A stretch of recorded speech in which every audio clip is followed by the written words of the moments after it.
பொங்கல் அன்று மோடி திடீர் அறிவிப்பு, இறங்கி ஆட்டத்தை தொடங்கிய மத்திய அரசு. பிரதமர் மோடியின் இந்த 11 ஆண்டுகால ஆட்சியில் பாரத நாட்டின் மனித வளத்தையும் அறிவுத்திறனையும் முழுவதுமாக பயன்படுத்தி 2047ஆம் ஆண்டு வளர்ச்சியடைந்த பாரதம் என்ற இலக்கை அடைய முழுவதுமாக பயன்படுத்தி வருகிறார். இதற்கு எடுத்துக்காட்டாக ஸ்டார்ட் அப் இந்தியா திட்டம் திகழ்ந்து வருகிறது. இன்று பிரதமர் மோடி கொண்டு வந்த பல வெற்றிகரமான திட்டங்களுள் முதன்மை திட்டமாக அது விளங்கி வரும் ஸ்டார்ட் அப் இந்தியா 10 ஆண்டுகளை நிறைவு செய்திருக்கிறது. இது நாட்டின் பொருளாதாரத்தையும் இளைஞர்களின் வாழ்வாதாரத்தையும் மகளிருக்கு பொருளாதார அங்கீகாரத்தையும் பெற்று தந்திருக்கிறது. இதுகுறித்து மத்திய வர்த்தக அமைச்சர் பியூஷ் கோயல் தனது எக்ஸ் தளத்தில் கூறியிருப்பதாவது: நாடு முழுவதும் தினம்தோறும் 50க்கும் அதிகமான புதிய ஸ்டார்ட் அப்புகள் துவங்கப்பட்டு வருகிறது. 21 லட்சத்திற்கும் அதிகமான வேலை வாய்ப்புகளை இந்த புதிய ஸ்டார்ட் அப்புகள் உருவாகி இருக்கிறது. இந்த ஸ்டார்ட் அப்புகள் 48% 2ஆம் 3ஆம் நிலை நகரங்களில் இயங்குகிறது. ஸ்டார்ட் அப் இந்தியா இயக்கத்தால் ஒரு வரலாற்று சாதனை அரங்கேறி இருக்கிறது.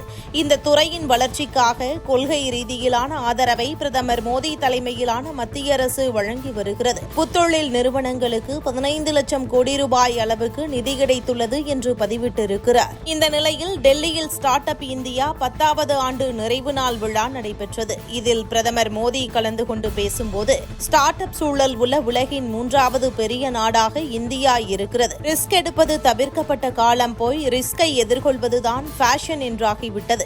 கடுமையான பழைய விதிமுறைகள் நீக்கப்பட்டு விட்டன. ஸ்டார்ட் அப் இந்தியா இயக்கம் துவங்கிய பொழுது 4 புத்தொழில் நிறுவனங்கள் தான் இருந்தது. இப்போதே 2 லட்சம் நிறுவனங்களையும் 125 யூனிகார்ன்களையும் உருவாக்கி இருக்கிறோம். அவை பங்கு வெளியீட்டிலும் இடம்பெற்றுள்ளன. மேலும் 45% ஸ்டார்ட் அப் நிறுவனங்களில் இயக்குனர், பங்குதாரர் பதவிகளில் குறைந்தது ஒரு மகளிர் இருக்கின்றனர். ஸ்டார்ட் அப் நிறுவனங்கள் உற்பத்தி மற்றும் ஆராய்ச்சி துறையில் கவனம் தர வேண்டும்.